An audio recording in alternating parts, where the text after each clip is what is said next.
The funny thing about Norway is the languages, just like here in the United States, we have different dialects. So if you're in the East Coast, you might have a different dialect for East Coast America versus the southern part of the United States, or different places. But in Norway, these differences are incredibly different from place to place. The language and the accent and the words even that you say out in the West are very different than the words you would say in the capital. And the words and the dialect up north in Tromsø, Bodø, Kirkenes, you go way up north, and all of these dialects are very different, almost like a different language. It matters how long you hang on a vowel, like the letter I. So in Norwegian, so if you said to a family, you've got a beautiful little girl, the word for girl and the word for the male reproductive organ were very close. And so if you didn't do that exactly right, then you were saying a very wrong thing. And it's just little things like that you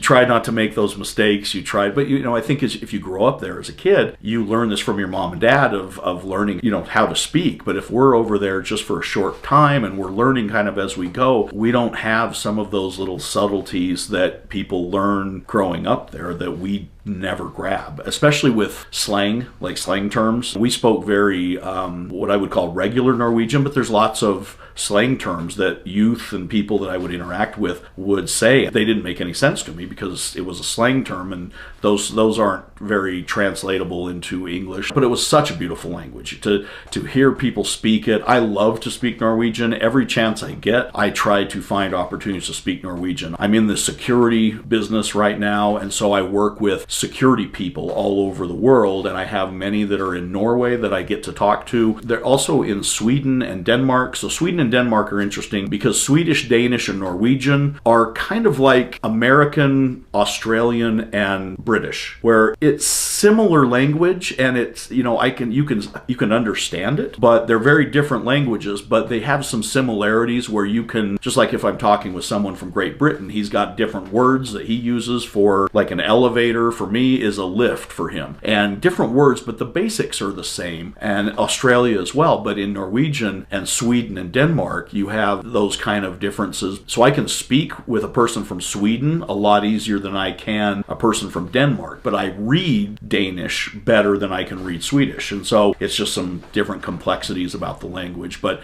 again, just the best language. I love it. I love to speak it anytime I can. So